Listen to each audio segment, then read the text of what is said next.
जय श्री महाकाल। आप लोगों ने कई बार सुना है कि कोई प्रेत, कोई ब्रह्म, कोई जिन्न बाधा किसी महिला पे या लड़कियों पे जब आकर्षित हो जाता है तब उसे छुड़ा पाना थोड़ा मुश्किल हो जाता है। अगर ताकतवर जिन्न है या ताकतवर बाधा है और किसी पे आसक्त हो गया है तब उसमें काफ़ी दिक्कतें होती हैं। और आज भी ऐसे कई लोग हैं, कई महिलाएं हैं, कई लड़कियां हैं जो जिन्न बाधाओं से बहुत दुखी रहती हैं और उन्हें परेशान तो करते ही करते हैं, पर उनके साथ में बहुत बुरी हरकतें करते हैं। जब कोई जिन्न किसी महिलाओं पे, लड़कियों पे आसक्त हो जाता है तब उसे छोड़ के जाना नहीं चाहता। ऐसे ही एक घटना आप लोगों को मैं शेयर करूंगा जो मेरे साथ घटी।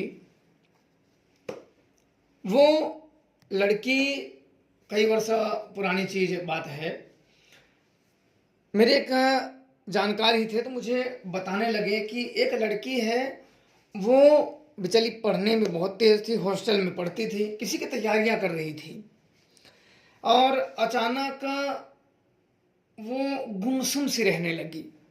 न किसी से मिलना, न किसी से बातें करना, बिल्कुल शांत, जैसे अपने अंदर ही खोई रहे। लोगों ने कहा कि इसको क्या हो गया है, तो मैंने कहा कि किसी दवा या जानकारों को आप लोगों ने नहीं दिखाया? तो बोले कि हम सब ने दिखाया। मेरे जो परिचित थे उनके घर वालों से जब बात मेरी होने लगी तब उनसे, जब मैंने उनके पिताजी से मैंने कहा कि क्या आप अपनी लड़की को ऊपरी हवा इलाज जो कराया था, बोले हम बहुत जगह पे गए, जो जहाँ बता दे कि ये बढ़िया जानकार हैं, ये अच्छे जानकार हैं, आप इनके पास जाइए, जो जहाँ बता दे। एक वही होती है कहानी, आप लोग समझ लीजिए कि मरता क्या नहीं करता, वही वाली कहानी है कि जो मर रहा है वह व्यक्ति तो कहीं भी कोई कहे कि यहाँ जाओ तो उसकी एक आस बंध जाती है कि शायद हो सकता है कि हम यहाँ जाने के बाद हमारा कल्याण हो जाए। ऐसे हम अनेकों जगह पे गए पर लाभ नहीं हुआ। जो हमें देखता था उसकी रातों में कोई पिटाई कर देता था या उसके घर वालों के साथ बहुत बुरा हो जाता था। वो अगले दिन हाथ खड़े कर देते थे कि हमारे बस का नहीं है, इसको कोई बहुत शक्तिशाली पैशाचिक बाधा है, हमारे बस का नहीं है, हम इसे नहीं ठीक कर पाएंगे। जहाँ जहाँ जाते थे अब उनको कई जगह पे, स्थानों पे गए जहाँ लोग जाने के बाद ठीक हो जाते हैं, लेकिन तब भी वो उसमें सुधार नहीं हुआ।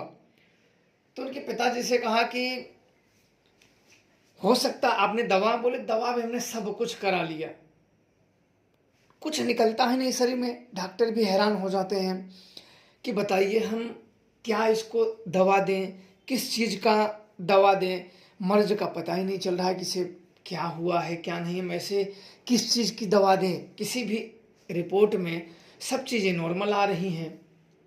ये हुआ कि अच्छा ठीक है। बोले कि अब आखिरी आप ही सहारा हो। वो सभी जगह जो बेचारे दुखी हो जाते हैं तो क्या करें, सबका दरवाजे खटखटाते रहते हैं कि शायद इनसे हमारा कुछ भला हो जाए या इनसे भला हो जाए। वो एक इसी आस में सभी के दरवाजे खटखटाते रहते हैं, शायद कोई हमारा उद्धार कर ही दे। अब ऐसे ऐसे ये जब मामला मेरे पास आया तो मैं भी बड़ा सोच में पड़ गया कि ये क्या हो सकता है। आखिर उसको रिपोर्ट में कुछ आ भी नहीं रहा है और उसकी तबीयत भी दिन पे दिन वो बिगड़ती चली जा रही। वो किसी से बात नहीं करती थी। लड़की की भी उम्र ज़्यादा नहीं थी, लगभग 21-22 साल रही होगी। गोरा उसका बदन था, गोरा रंग था उसका। और उसकी मैंने छवियां पूछी कि भाई वो कैसी है, बोले लगभग 5 फुट 5 इंच, जैसे उन्होंने बताया 5 फुट 5 इंच की उसकी हाइट है, रंग गोरा है। कहाँ पढ़ती थी तो उन्होंने बताया कि इस हॉस्टल में यहाँ पढ़ती थी। युवक अच्छा ठीक है। तो उन्होंने कहा कि आप देखिए। तो युवक ठीक है, आप एक काम करिए कि लड़की का फोटो और नाम मुझे आप भेज दीजिए, मैं देख लेता हूँ कि आखिर क्या माजरा है, कोई शैतानी हरकत है कि क्या है क्या नहीं है, या कोई तंत्र प्रयोग है, या किसी शक्ति का आमद हुआ है उसके ऊपर, या कोई चलते फिरते पकड़ लिया गया है, कुछ ऐसी चीज़ें हुई हो। तो वो ठीक है, उन्होंने सब चीज़ भेजी। पूजा का भी मैंने बोल दिया कि इतना लगेगा पूजा का, उन्होंने बोला ठीक है कोई बात नहीं है। उन्होंने सब भेज दिया, उसी शाम को सब भेज दिया। मैंने भी बाजार से सारी सामग्री अगले दिन मैंने मंगा लिया। अब शाम को मुझे पता करना था कि उसको प्रॉब्लम क्या है। जब तक पता नहीं होगी हम कोई कदम उठा नहीं सकते। अब शाम को मुझे शक्तियों को बुलाना था। अब सारी सामग्री मैंने एक एक चेक कर दी, जो जो मैंने मंगाया था लिख के दिया था वो सारी सामग्री मेरे पास आ गई। आने के बाद सब मैंने एक एक करके सारी सामग्रियां चेक की, सब मेरा हो गया। अब होने के बाद संध्या आई। संध्या आई, उसके मैंने फोटो और नाम रखे। नाम मैंने कागज़ पे लिख दिए थे ताकि किसी भी प्रकार से फ़ोन उनको डिस्टर्ब ना करना पड़े, उसी से आप कर लो। फोटो ही एक था ताकि लाइट जलाओ और देख लो। नाम पता उसके, उसके पिता का नाम, उसकी माता का नाम सब ले लिया। अब लेने के बाद अहिराक्ष का एक गणिका को मैंने हाजिर किया था। उस समय देख विद्या के लिए मैंने सब पूजा सामग्री दी। अब अहिराक्ष की एक गणिका का, क्योंकि इसके बहुत सारे सेवक शक्तियाँ होती हैं, तो मैंने एक गणिका को उसके मंत्रों का जाप किया, वो हाजिर हुआ। आया तो मैंने अपने जो मंतव्य बातें थी उसको बता दिया, और वो उस जानकारी को जुटाने के लिए चला गया। अब मैं 5 मिनट 10 मिनट 20 मिनट ऐसे ऐसे लगभग आधा घंटा समय गुजर गया। गुजरने के बाद जब वो आया तो वो काफ़ी चीज़ें, चौंकाने वाली चीज़ें मुझे बताई। उन्होंने जो बताया वो भी मैं बड़ा सोच में पड़ गया कि ऐसे ये तो लड़की के साथ बहुत बड़ा झमेला है, ये कोई आसान चीज़ें नहीं है। अगर लड़की को, इस बच्ची को अगर समय रहते इन चीज़ों से अगर ना निकाला जाए तो इसकी मृत्यु बहुत दूर नहीं है। उनके पिताजी जैसे बताए थे कि शरीर सूखता जा रहा है, कमरे में अकेली ये कुछ ना कुछ बोल बड़बड़ाती रहती है, हमें जब देखती है हम सब खुलवाते हैं तो शांत हो जाती है, कुछ ना कुछ ये बड़बड़ाती रहती हैं, कुछ अलग लफ्ज़ बोलती रहती है जो हमें भाषा समझ में नहीं आती, और वो भाषा उसे कभी आती नहीं, जैसे उर्दू जैसी भाषा हो वैसी वो बोलती थी, और वैसे में बातें कभी बोलती थी तो हमें वो समझ में नहीं आता। हम लोग भी हैरान रह जाते कि इसे उर्दू आती नहीं है और ये से बोल कैसे लेती है। तो जो मुझे हिराक्ष का गणिका ने बताया था, उसने बताया कि इसके ऊपर एक जिन्नात आसक्त है, यानी कि इससे अपनी प्रेमिका वो मानता है, प्रेमिका कह लो पत्नी कह लो, वो इसके ऊपर आमद है और किसी भी परिस्थिति में इसे छोड़ के जाना नहीं चाहता, वो अपने साथ ही लेके जाएगा। तो मैंने कहा कि अच्छा अब इसका क्या करें। मैं थोड़ा सा सोचा और जो बताया मैंने बोला इसे पकड़ा कैसे है। तो उसने बताया कि ये हॉस्टल वाले एक बस से कहीं टूर पे से घूमने जाते हैं। बोले ये घूमने जा रहे थे और ये काफ़ी वहाँ जब बस रुकी, थोड़ा सा पहाड़ी इलाका था तो थोड़ा सा घूमने के लिए लोग घूमने लगे, फोटोग्राफी अपने अपने सेल्फी फ़ोटो खींचने लगे, और उस परफ्यूम के कारण वो जिन्न आकर्षित हो गया और इस पे वो जिन्नात मोहित हो गया। जिन्न अलग होते हैं, जिन्नात अलग होते हैं। जिन्नात बेहद ही शक्तिशाली और पावरफुल होते हैं। इनकी साधनाएं लोग करते हैं, जैसे कहीं से वस्तु मंगानी हो, कहीं से कुछ इधर उधर करना हो, तो ये जिन्नात बड़े ही सरलतापूर्वक कर सकते हैं। जिन पे ये प्रसन्न हो जाए उसको ये माला माल कर देते हैं, और जिस पे ये रुष्ट हो जाए उसका विनाश कर देते हैं। तो ये बेहद ही शक्तिशाली होते हैं। और मुझे भी अब इस केस में बड़े फूक के कदम रखने थे, क्योंकि ये जिन्नादी मामला था, कोई भूत प्रेत चुड़ैल मसान का नहीं था, जिन्नादी था। और जिन्नात में जानता था कि जिन्नात भी इल्म के जानकार होते हैं। अगर हम मंत्र पढ़ेंगे तो वो भी बदले में मंत्र पढ़ते हैं तो कई मंत्र असफल हो जाते हैं, और एक चूक दुनिया से विदा करने के लिए पर्याप्त है। और मैं काफ़ी विचार, मुझे जो अहिराक्ष गणिका से जो मुझे मालूम करना था सब कुछ मुझे मालूम हो गया। अब मुझे दो ही चीज़ें थी, या तो मैं उसके परिवार वालों को ही अपने स्थान पे बुलाऊं या तो मैं खुद जाऊं। तो ये हुआ कि अब मुझे खुद ही उसके पास जाना पड़ेगा, क्योंकि मुझे जब तक और चीज़ें, मुझे कई चीज़ें जानकारियां करनी थी, क्योंकि कई लोगों ने आए थे वहाँ पर कोई हुआ नहीं। अब मैंने उनके पिताजी को, अपने जो जानकार थे उनको मैंने कहा कि हमें वहाँ चलना पड़ेगा। तो मेरे स्थान से ज़्यादा दूर था नहीं, तो लगभग 200-250 किलोमीटर था। तो मेरा कोई बात नहीं, इतना तो हम जा सकते हैं। तो हमने उन्हें बता दिया कि इस दिन डेट रख दिया कि हम समय निकाल रहे हैं, आप वो तैयार रहो। बोले ठीक है। वो भी बड़े खुशी हो गए, अपनी तैयारियां में जुट गए। अब जुटने के बाद वो सब कर लिए, तो हमारा वो दिन आया, हम सब भी निकल गए इधर से। 2 लोग, हम लोग, मैं और मेरा वो परिचित है, 2 लोग हम निकल गए। अब निकलने के बाद हम लोग वहाँ लगभग सुबह हम लोग यहाँ 9 बजे निकले थे और 3 बजे तक जैसे पहुँच गए थे हम लोग। 3 बजे वहाँ पहुँचे तो बहुत अच्छे उनके पिताजी आए और उनका बड़ा भाई आया, बड़े भाई की बीवी सब आए, सब प्रणाम आदि हुआ। एक बड़े से कमरे में, काफ़ी बड़ा घर था उनका, तो एक बड़े से कमरे में बिठाए, हम लोग बैठे। बैठने के बाद चाय वाय पूछे, तो चाय नाश्ता लाएं। तो मैं तो चाय नहीं पीता हूँ, आप इन्हीं को पिला दीजिए। तो मुझे पानी और गुड़ लाए, मैं वही गुड़ और पानी पिया, बैठा रहा आराम से। फिर दही चीनी लाए, तो वो भी हम लोग खाए। खा के हुआ कि थोड़ा सा अब इतने दूर के रास्ते से आए, थोड़ा सा आराम कर लेते हैं। फिर तो मैं थोड़ा सा आराम करने लगा, विचार करने लगा कि आखिर इसके साथ, बेचारी के साथ क्या हुआ होगा, कहाँ हुआ। तो उनकी पत्नी, वो लड़की की माँ और पिताजी, वो दोनों आए। बोले कि सफ़र कैसा रहा? मतलब बहुत अच्छा रहा। और आपकी लड़की कहाँ है? बोले वो घर में है। तो वो पहले से ही दूर से चिल्ला रही थी कि जिसे बुलाया उसे भगा यहाँ से, उसे भगा, नहीं तुम सबको मार दूंगी।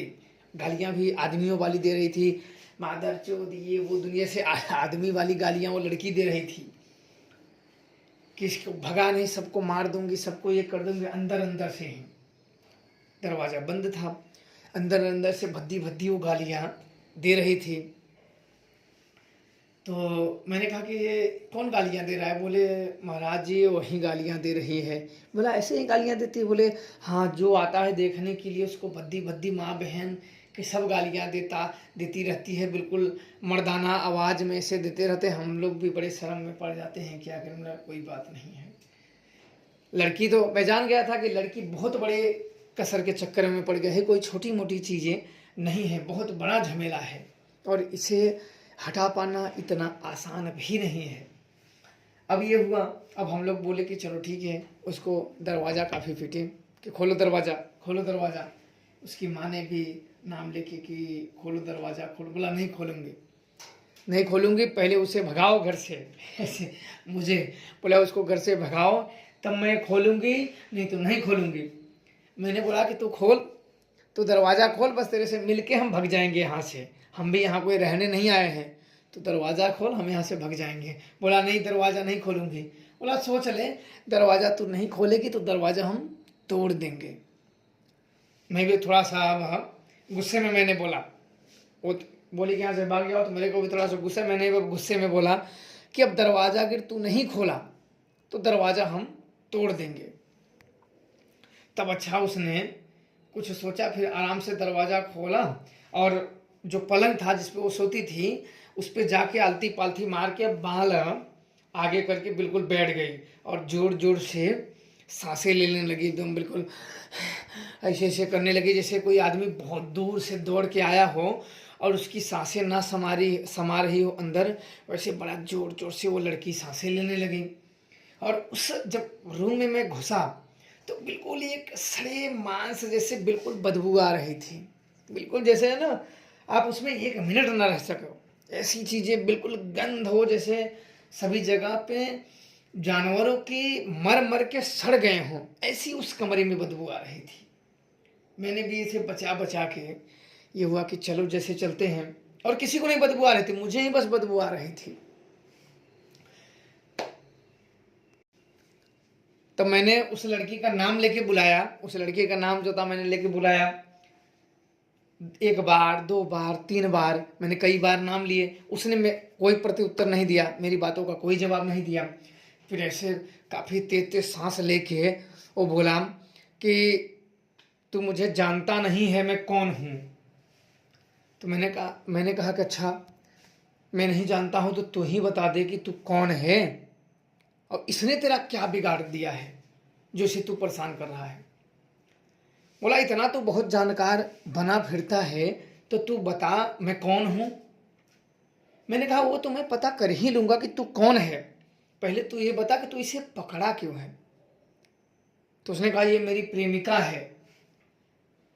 अब मैं बड़ा सोच में पड़ गया कि अरे यार ये तो पूरा इस पे आसक्त, जो उसने गणिका ने बताया था कि ये इससे प्रेम करता है, इस पे आसक्त है और वो बात सही है। बोला ये मेरी प्रेमिका है, इससे जो इसके और मेरे बीच में जो आएगा वो मारा जाएगा। कईयों को मैंने मार दिया है।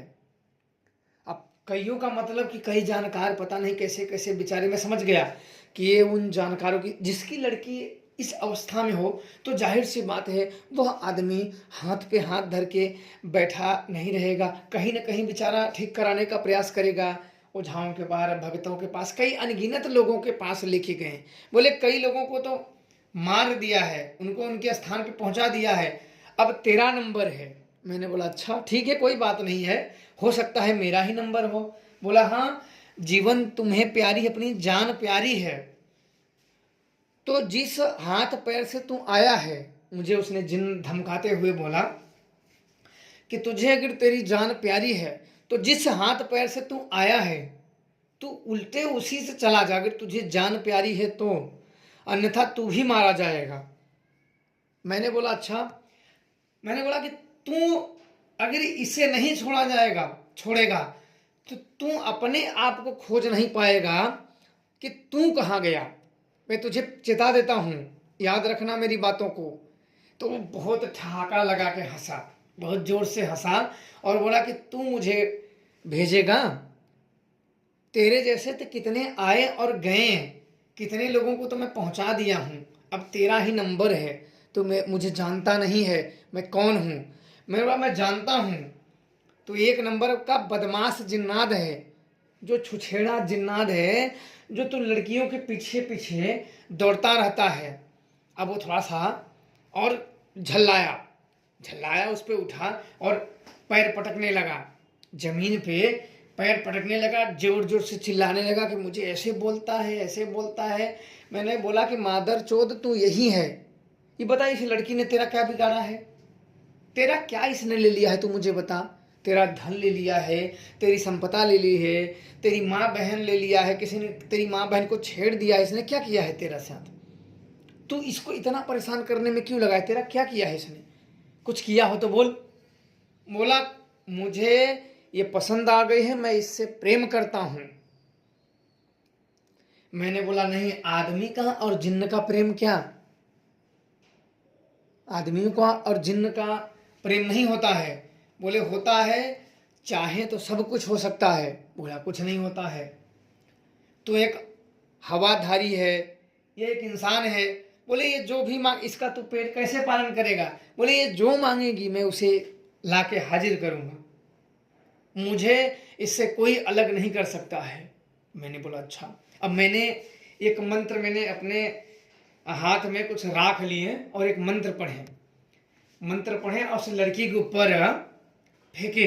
अब वो लड़की तुरंत जैसे अकड़ गई हो, अकड़ के उसी बेड पे गिरी और शरीर बिल्कुल शांत हो गया। फिर उसको पानी के छींटे मराए, जिन वो शरीर छोड़ चुका था, शरीर को अलग करने का मंत्र मैंने प्रयोग किया था। उसके ऊपर शक्तियां जो उसके ऊपर खेल रही थी, जो उसके ऊपर सवारी कस रही थी, उसको अलग करने का मैंने एक मंत्र पढ़ा उसके ऊपर और राख से मैंने उसके ऊपर फेंक दिया। अब वो शरीर से भागा छोड़ के, तो मैंने तुरंत एक रक्षा सूत्र बनाए और उसके घर के दरवाजे पे बांध दिए। लड़की फिर उठी, हम लोगों को देख के बड़ा शक पका गई कि ये नए नए लोग कहाँ से आ गए हैं। वो थोड़ा सा डरस गई, तो मैंने समझ गया कि ये लड़की मतलब अपने होश में नहीं थे। और अचानक में हम लोगों को देख के उसे बड़ा अजीब लग गया कि ये लोग कहाँ से आ गए, कैसे आ गए। तो मैंने तुरंत उनके पिताजी को आवाज़ दिया, वो आए, उनकी माता भी आई। तो उन्होंने कहा कि ये सब कहाँ के, बोला कुछ नहीं, बस ऐसे घूमने ही आए हैं। तो बिल्कुल सही हो गई, सही हो गई। तो हम लोग चले आए बाहर, बाहर आए तब तक नाश्ता पानी बना हुआ था। बोले कि चलिए नाश्ता पानी थोड़ा सा कर लीजिए। तो हम लोग चले नीचे आ गए हैं नाश्ता पानी करने। नाश्ता पानी किए, फिर बातें होने लगी। और उसका भाई ना, उसका भाई तो मेरी तरफ ऐसे आंखें फाड़ के देख रहा जैसे उसके प्रश्न ही एक एक बिगहे के हों कि क्या हुआ है इसको, क्या नहीं हुआ है, कौन सा जिन्न है, कौन सा जिन्नात है। बिल्कुल ही उसके आंखों के सामने जैसे प्रश्न के अंबार लगे हों बेचारे के। मैं उसको देखा और समझ गया कि ये तो बिल्कुल प्रश्न इसके अंदर उमड़ घुमड़ कर रहे हैं कि क्या करूं क्या ना करूं, कहीं हम लोगों को बर्बाद न कर दे। ये जिन्न जिन्नात बड़ी मुसीबत में हैं। क्योंकि जैसे मैंने खिलाया था उसको, वैसे कोई उसे खिला नहीं सका था। बस इतना बता देते थे कि कोई इसको बड़ी लंबी बड़ी ताकतवर इसके ऊपर शक्तियां हैं, इसके ऊपर साया बहुत मजबूत है जो हमारे बस का नहीं है। तो इतना ही लोगों को पता था। अब हम लोग वहाँ रहे, अब हमें रात वहाँ रुकना था। अब रात तो वहाँ हो ही गई थी, 7 बज गया था, 7 के लमसम हो गया था। अब रात को रुकना था, रात को रुकना था। अब वहाँ से रात हुई लगभग 11 बजा। धीरे धीरे हम बातें करते करते ये हुआ कि लड़की शांत हुई। फिर उसकी माता जी आई और बोली कि उसके कमरे से किसी के फुसफुसाने की आवाज़ आ रही है, लड़की की। तो ये हुआ अच्छा।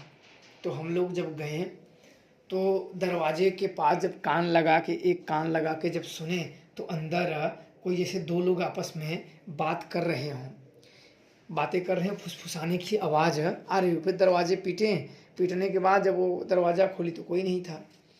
तो वही जगह पे बैठे, उसी जगह पे बैठे। तो मैंने उस लड़की से पूछा कि ये बताइए कि आप कहीं अगर गई थी या कुछ ऐसे दिखा था। तो लड़की नहीं, हमें कुछ नहीं दिखा था, कुछ नहीं हुआ था। क्या, मैं जो उसको बता रहा थी वो ऐसे बोल रहे थे कि जैसे उसको कुछ पता ही ना हो।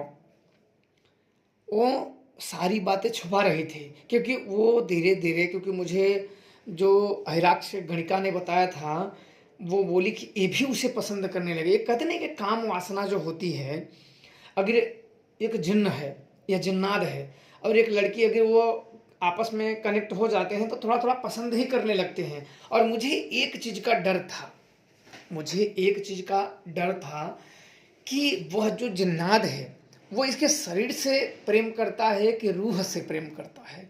आप लोग को बता दूं, क्लियर कर दूं इस समय कि 2 तरीके से वो पकड़ते हैं। कोई भी शक्तियां 2 तरीके से पकड़ती हैं, किसी भी प्रकार की शक्तियां शरीर से। एक शरीर में पकड़ते हैं, एक रूह में पकड़ती हैं। रूह से अगर प्रेम करने तो उसे छुड़ा पाना बड़ा ही कठिन हो जाता है, लोगों के लिए बहुत ही कठिन हो जाता है। वो ज़्यादातर जान के साथ ही जाती है, आपको मार के ही जाती है और शरीर के साथ आसक्त रहती है। जैसे कोई व्यक्ति सुंदर हो, जैसे कि कोई लड़का हो, तो कोई कहते नहीं है कि भाई हम इसके साथ जिएंगे मर जाएंगे, बिल्कुल कैसे लैला मजनू की तरह कि बेचारे मर गए। ज़्यादा तो मैं नहीं जानता, बस इतना ही जानता हूँ। तो वो होता है कि आत्मा आत्मा का मिलन, आत्मा कोई शरीर का उसमें वो नहीं, काम भाव का स्थान कोई ना हो, जिसमें बिल्कुल आत्माओं का मिलन हो, जिसमें एक बराबर 2 शरीर एक जान हो। अब वैसे ना हो जैसे कहते नहीं कि आज इससे इसने प्रेम कर लिया, कल उससे प्रेम कर लिया, तो इससे जिन्नात होते हैं, दिल फेक आशिक। तो वो चीज़ें अगर हो तो ठीक है, अगर रूह से प्रेम कर लिया है तो फिर तो बड़ा ही कठिन है। अब वो अच्छा चला गया। अब मुझे उसको जिन्न को हाजिर करना था। मैंने बोला कि अब जिन्नात को हाजिर करेंगे। और मैंने भी पीले सरसों निकाले और प्रत्यक्ष सूल मैंने मंत्र पढ़े। अब कष्ट देने के लिए उस लड़की को मैंने बोला इसी को कष्ट देते हैं, अगर वो सच में इससे प्रेम करता है तो वो आएगा। मैंने प्रत्यक्ष सूल मंत्र पढ़े और लड़की के ऊपर मारे, लड़की को कष्ट देने के लिए, सूल उठाने के लिए कि इसके शरीर को कष्ट दो। और अगर वो उसका आशिक है और सच्चे हृदय से अगर प्रेम करता है तो अवश्य हाजिर होगा। और मैंने तुरंत ही प्रत्यक्ष शूल मंत्र पढ़े, उस पे लड़की के ऊपर दे मारे, और मारते ही लड़की बिल्कुल अकड़ गई, अकड़ के जैसे धनुष की तरह हो गई, धनुष तरफ हो गई। फिर जाके आई, फिर बिल्कुल सांस हो उठी और बैठ गई पलथी मार के, और दोनों हाथ अपने घुटनों पे, पैर के घुटनों पे रख के लगी जोर जोर सांस लेने बिल्कुल, और गुर्राने, तो अब नहीं मानेगा, अब तेरा काम करना ही पड़ेगा। वैसे से अपने अकेले ही वो बोल रही थी। अब इसके बाद बिल्कुल गुर्राने लगी, बोला कि अब इसे मैं मार के ही लेके जाऊंगा। तो मैंने कहा कि सुन, अब तू मारना तो छोड़, तू अपने आप को नहीं ढूंढ पाएगा, तूने बहुत इस लड़की को परेशान कर लिया है। अब तू अगर प्रेम से मानता है तो प्रेम से, और लात से मानता है तो लात से, तेरी जैसी इच्छा हो तो बता। तुझे अगर प्रेम से हम लोग बोल दे इसका छोड़ दे, प्रेम तू कर रहा है आदमी का और जिन्न का, क्या प्रेम, इसको बहुत जल्दी छोड़ दे। बोला इसको तो मैं नहीं छोड़ूंगा, मरते दम तक नहीं छोड़ूंगा। बोला ठीक है, तो तू मरने के लिए तैयार हो जा। तो अगर मरते दम तक नहीं छोड़ेगा तो तू मरने के लिए तैयार हो जा। ये हुआ कि ठीक है। अब वो फिर बहुत कोशिश करने के बाद नहीं माना। अब फिर उस लड़की को मैंने, ये हुआ कि ठीक है अब करते हैं। मैंने भी सरसों फिर निकाले, काले सरसों निकाले, और शमशान काली बंधन मंत्रों का जाप किया। करने ही लगा था तभी वो चिल्लाने लगा कि नहीं नहीं नहीं नहीं नहीं, मुझ पे मत चलाओ, मुझ पे मत चलाओ। मैंने सोचा कि इसको बंधन में ही डाल देता हूँ, तभी ये सुधरेगा। ऐसे ये बात नहीं मानेगा, जब तक ये बंधन में नहीं जाएगा तब तक ये जिन्न नहीं सुधरेगा। मैंने शमशान काली के बंधन मंत्रों का जाप किया, शमशान काली का ध्यान किया, और शमशान काली के बंधन मंत्रों का जाप करने लगा कि तुझे मैं बांध ही दूंगा। अब तो बोला नहीं नहीं नहीं नहीं नहीं, अभी चलाओ मत, चलाओ मत, चलाओ मत, चलाओ मत, तू मेरा गुरु, मैं तेरा चेला। काफी इच्छा उसने किया तो मैं रुका। मैंने बोला कि मेरी बात मानेगा तो ठीक है, नहीं तो तू क्या, इस मंत्रों से देवता तक नहीं बच सकते हैं, तू क्या चीज है। बोला कि मैं इसको छोड़ के जाना नहीं चाहता। फिर बोला कि मुझे कोई और लड़की दे दे, किसी और लड़की पे भेज दे। मैंने बोला कि तेरे जैसे नीच आदमी ऐसे ही करते हैं, किसी और, इसका जीवन बचा के किसी और के ऊपर भेजना वो कोई पुण्य का काम होता है? उसे कहते पाप कमाना कहते हैं, और मैं ऐसे चीजें नहीं करता। तुझे छोड़ के जाना होगा, या तो तू नहीं मानेगा। फिर भरमाते भरमाते फिर बोला कि नहीं जाऊंगा। फिर मैंने वही बंधन मंत्रों का जाप किया और शमशान काली से प्रार्थना की। शमशान काली ने उसे कैद कर लिया, कैद कर लिया। लड़की खड़ी थी बिल्कुल धड़ाम मदीना, जमीन पे गिरी और बिल्कुल बेहोश हो गई। लड़की बेहोश हो गई, गिरी। शमशान काली ने अपना काम कर दिया था, उसको कैद कर लिया था, बंधन में डाल दिया। अब वो गिरी बिल्कुल शांत सा। फिर मैं थोड़ा सा आगे आया और मंत्र पढ़ के उसके ऊपर पानी के छींटे मारे, तो थोड़ा सा वो सकबका के उठी। अब दूसरी बार तो हमें पहचान ही रही थी। फिर वो लगी रोने लगी, तो उसकी माता से वो आई तो लिपट के रोने लगी। मैंने बोला क्या हुआ क्या हुआ, तो कुछ बोल नहीं रही थी, बस रोए जा रहे थे। तो हम सब उस रूम में से, मैं और मेरे जो परिचित थे, बाहर आ गए। फिर आए सब, थोड़ा बातचीतें हुई, आराम, एक हम लोगों का बिस्तरा जहाँ लगा था, हम लोग गए आराम करने के लिए। तो मेरे जो साथ गए थे तो उन्होंने कहा कि गुरुजी, ये जो जिन्न है, ये लड़की ठीक होने के बाद भी ऐसा क्यों कर रही, रो रही है। मैंने कहा कि दिक्कत यही है कि ये लड़की खुद नहीं चाहती है कि वो हमारा साथ छोड़ के जाए, ये खुद ही उससे प्रेम करती है। दिक्कत सबसे बड़ी यह है। जिन्न तो करता ही है, लेकिन ये भी उससे के साथ करती है, और बड़ी दिक्कत हो जाएगी। हम सब कैद किए हैं, और अगर छोड़े, वो जाने के लिए तैयार हो और लड़की उसका बुलाए कि नहीं मैं तुम्हारे साथ ही, तुम मेरे साथ आओ, तब बड़ी दिक्कत होगी। तब इसे मरने से इस लड़की को कोई नहीं रोक सकता। अब मैंने एक फिर बाद में उस लड़की के ऊपर सब ये बताया कि ये लड़की ही भूलना नहीं चाहती है। अब देखो कि शायद इसके लोगों में हिले मिले, क्योंकि दोस्तों से, यारों से, जिनसे बात करती हैं, जिनसे मेल मिलाप होता है, उन सब को छोड़ के, उन सब को बातें करना बंद करके अकेले रहने लगी है। अब शायद बाहर निकले, उन सब से मिले, उन सब से बातें करे, तो शायद इसके मन में फिर वो चीज़ें जागे तो इस जिन्न को भूल सकते हैं। अब समय बीतने लगा। मैंने 1.25 महीने के लिए शमशान काली से उस जिन्नात को पकड़ लिया था। अब 1.25 महीने के बाद पूजा देना था शमशान काली को, कि मैंने कहा कि 1.25 महीने के बाद पूजा दे देना। अभी तो तुरंत जो हमने दे के पकड़ लिया, फिर बोला कि 1.25 महीने बाद पूजा दे देना, अगर ये लड़की ठीक रहेगी तो फिर इसको हटा देते हैं जहाँ से आया है। बोले ठीक है। वो लड़की भी धीरे धीरे, उसके तबीयत में सुधार आने लगा, तबीयत सुधार आने लगा। वो भी धीरे धीरे स्कूल जाने लगी, दोस्तों के साथ बिल्कुल नॉर्मल होने लगी। 15 दिन उसको लगा नॉर्मल होने में, और दिन बीतने लगा। मैं दूसरे कार्य में लोगों के लग गया, लोगों को ठीक करने के लिए। अब मैं भी कहाँ इतना याद रखे कि किसका डेट बीत रहा है। उन लोगों को मैंने बता दिया कि भाई अपना डेट याद रखना, और उतना बीता, उतना समय बीता, 1.25 महीना। उसके अगले ही दिन इस मंत्रों ने जो 1.25 महीना का डेट मैंने बांधा था कि हे देवी 1.25 महीना ये प्रेत कैद में रखो, 1.25 महीना के बाद एक दिन बीता, प्रेत छूट गए, वो जिन्नात छूट गया, और फिर लड़की के ऊपर जा बैठा, और वो लड़की को फांसी लगाने लगा। अच्छा हुआ उसकी माँ ने वो देखा, दरवाजे से देखा। अब देखने के बाद जल्दी जल्दी करके दरवाजा तोड़ ताड़ के, दरवाजा तो अंदर से बंद था, पंखे में लटक रही थी, फिर दरवाजा तोड़ ताड़ के अंदर फिर दौड़ के लगा ही रही थी। किस्मत ठीक थी, वो मार के ही उसकी रूह को अपने साथ लेके जाने वाला था जिन्नात की। अब फिर कोई वो आया तो फिर ना कुछ हमें भेजेगा। अब फिर उनका जब करके बचाए, फिर उनके पिताजी रोते हुए मेरे पास फोन आया कि मेरी लड़की को बचा लीजिए। अब मिला क्या हुआ, बोले वो आ गया। मैंने तुरंत ही जब देवी पे ध्यान दिया तो 1.25 महीना में मेरे को इतना गुस्सा आया ना कि अभी 2 झापड़ सामने हो ना, दे ही दो। कैसे लोग ना अब जब परेशान हो जाते हैं तब इनको याद आता। मैंने बोला मेरे पास मत लेके आना। बोले आपका पूजा, मतलब मुझे पूजा नहीं चाहिए, मुझे पूजा चाहिए ही नहीं। तुम किसी और के पास जाओ, कोई जानकार के पास जाओ, अपना दिखा लो, मेरे पास समय नहीं है।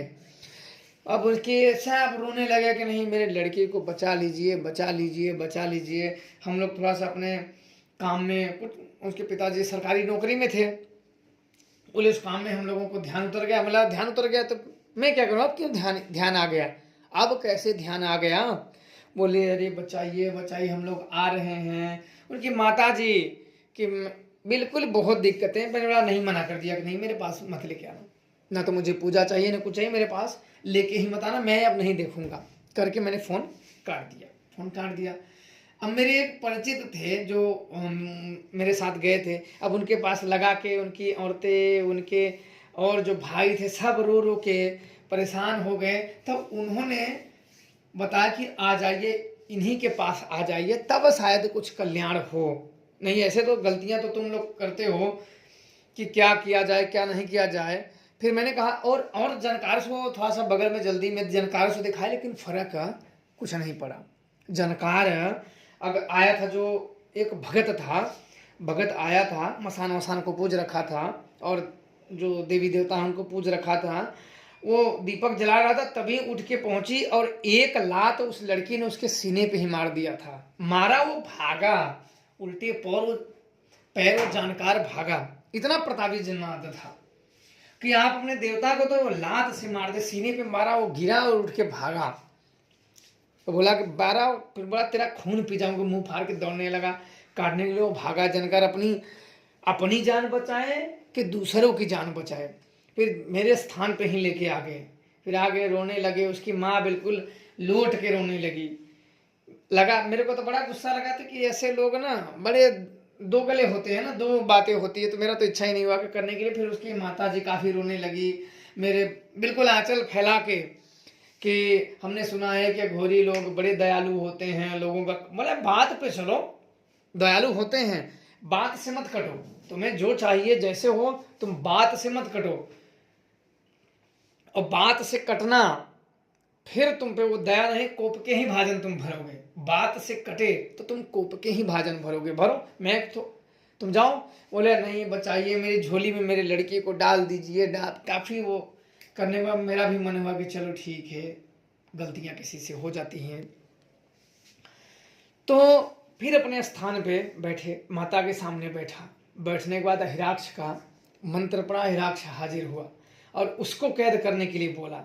और हिराक्ष आया, उसने बताया कि इसने और जानकारों से दिखवाया, बोले ठीक कर देंगे कि, लेकिन नहीं हुआ और समय बीतते ही ये लड़की मर जाती है।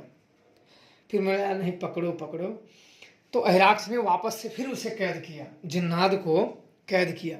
कैद करने के बाद तब डबल माता काली के डबल पूजा दिए माता को। माता से नहीं पकड़वाया, क्योंकि एक बार जो शक्ति जो प्रेत छोड़ देती है, फिर उस शक्ति से मैं कैद नहीं कराता, क्योंकि वो शक्ति नाराज हो जाती है ना कि इसने अपने जुबान पे या अपने वचनों पे नहीं चली, तो फिर उसमें क्या करना। एक होता है ना कि अपमान, शक्तियों का अपमान हो जाता है ना, एक वचन खंडित हो जाता है कि हाँ ऐसे हो, तो वचन खंडित हो जाता है। फिर अहिराक्ष को बुलाया, अहिराक्ष ने कैद किया, माता शमशान काली को डबल पूजे दिए। वो फिर ताकि मेरी भी शक्तियाँ प्रसन्न रहे ना, कभी ऐसी चीज़ें हों कि मेरी ज़रूरत हो और मेरी शक्तियाँ प्रसन्न ही ना हो, काम ना करे, तो मेरे को दिक्कत आ जाए। तो अहिराक्ष ने पकड़ा, फिर 6 महीने उसने पकड़ के रखा था। अहिराक्ष का पूजा बड़ा होता है, लंबा होता है, बड़ा होता है, महंगा भी होता है। लेकिन उन्होंने क्या हुआ था, जब मरने लगे तो आदमी तैयार ही हो जाता है। 6 महीने पकड़ के रखा। 6 महीने के बाद हम उसके घर गए और उस जिन्नाद के स्थान पे गए और उसे वहाँ बिठा दिए। उसको वहाँ बिठाने के बाद वापस आ गए।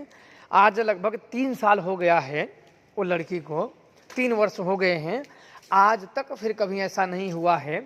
और वो अब तो डॉक्टर बन गई है, पढ़ाई पढ़ के डॉक्टर बन गए, बढ़िया हंसी खुशी से जीवन बीतता है। उसके पिताजी से कभी कभी हलो हाय हो जाता है। कभी भंडारे वंडारे पे, जब हम माता के भंडारे कुआर में करते हैं, 9 दिन के भंडारे, माता का भंडारा 9 दिन का करते हैं, तो उनमें भी वो अपना जितने उनकी इच्छा होती है योगदान करते थे हैं। चैत में कभी नवरात्रों में हम चैत के भी अंतिम दिन भंडारा करते हैं माता नौ दुर्गा के, तब भी वो सब कोई न कभी वो सब जितना उनसे हो सकता है अपने मदद कर देते हैं। तो आज सब भी जुड़े हैं और बड़े प्रसन्न हैं कि हमारे लड़की का जान बचा। और हम भी बड़े प्रसन्न हैं कि चलो हमारे हाथों से किसी का जान बचा और हम ऐसी चीज़ें कर पाए माता के आशीर्वाद से, कि हम ऐसी चीज़ें कर सकें। नहीं तो हम लोगों में क्या है, जैसे आप वैसे हम। तो माता शमशान काली का आशीर्वाद आप सब पे बना रहे, खुश रहो, प्रसन्न रहो। और अनुभव ऐसी चीज़ों में, ऐसी चीज़ें लग जाती हैं आप लोगों के भी इर्द गिर्द, आपने लोगों ने सुना होगा या कहीं देखा होगा कि कई जिन्नाद औरतों पे, महिलाओं पे आसक्त हो जाते हैं। वो बाबाओं के, दरगाहों के, भक्तों के, तांत्रिकों के सभी चक्कर काटती रहती हैं, पर उनका निदान नहीं हो पाता है। इसलिए निदान नहीं हो पाता है कि कोई शक्तियाँ भी बहुत ही बेहद ही शक्तिशाली होती हैं, जिसे हटा पाना इतना आसान नहीं होता है। इस कारण से वो नहीं हट पाती हैं। देखो, अगर साधक सक्षम हो तो बेताल से भी लड़ा जा सकता है। साधक अगर सक्षम हो तो बेताल से भी लड़ा जा सकता है। बेताल बेहद ही शक्तिशाली होता है, पर अगर साधक सक्षम हो तो बेताल से भी लड़ा जा सकता है। इतना आप लोग समझ लो, सक्षम होना चाहिए, बातें करने से नहीं होता है। सक्षम हो जाओगे, अन्यथा लोगों का जीवन गया तो गया ही है। बाकी आप लोग खुश रहें, प्रसन्न रहें, माता शमशान काली का आप लोगों पे कृपा बनी रहें। जय श्री महाकाल।